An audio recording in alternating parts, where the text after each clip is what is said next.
দুনিয়ার কোনো মূল্য নাই। অন্য হাদিসে নবী বলেন, একটা মশার দানার দাম আছে আল্লাহর কাছে, দুনিয়ার দাম।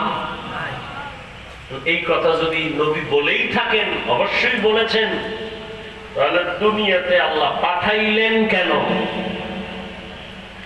দুনিয়াতে আল্লাহ পাঠাইছেন দুনিয়ায় থাকার জন্য না। তোমার আসল একটা কাজ আছে আখিরাতে, ওই কাজটা এখান থেকে করে নাও। যেমন আমি উদাহরণটা এমন ভাবে দেই, দুপুর বেলা আপনার বাড়িতে মেহমান আসবে, বাবায় দ্রুত সকাল 9টায় ছেলেকে টাকা দিয়ে বলে, যাও পাশের বাজার আছে, কি বাজার? হ্যাঁ, বলবে যাও সেখানে যাও, গিয়ে বড় মাছ কিনে আনো, ডাল চাল নিয়ে আসো, 10টা 11টার মধ্যে নিয়ে আসবা, রান্না হবে, মেহমান আসবে, দুপুরে খাবে।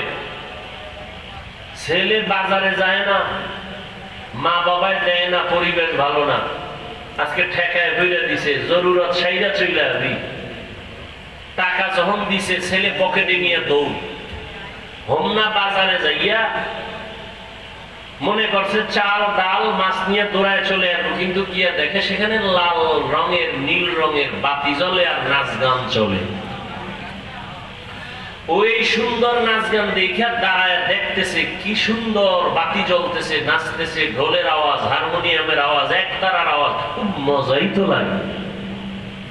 ও মজায় মজায় মজায় দাঁড়ায়া দাঁড়ায়া গান শুনতে শুনতে, খেলা দেখতে দেখতে, রং বেরঙের রংমহল দেখতে দেখতে জোহরের আজান কানে আসে।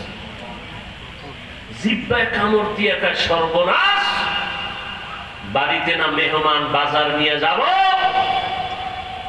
আমার তো এই কাজে পাঠায় নাই, আসল কাজ ফালায়া নকল হয়ে বসে আছি। মাছ বাজারে গিয়ে কয় মাছ দাও, চাল দোকানে গিয়ে বলে চাল দাও, দেও দাও করতে না করতে পকেটে হাত দিয়ে দেখে টাকা হারায় গেছে। এবার মাথায় হাত দিয়ে কাঁধে দিকে বাবা একটা বড় লাঠি নিয়ে দাঁড়ায় আছে, আইলেই ভিডামু, বাজার আনলেও ভিডামু, না আনলে তো আরো ভিডামু। আল্লাহ তাআলা বলেন, হে গোলাম, আমি তোমাকে বানাইছি আমার ইবাদতের জন্য, গোলামির জন্য। قال رسول الله صلى الله عليه وآله وسلم الدنيا خلقت لكم وأنكم خلقتم للآخرة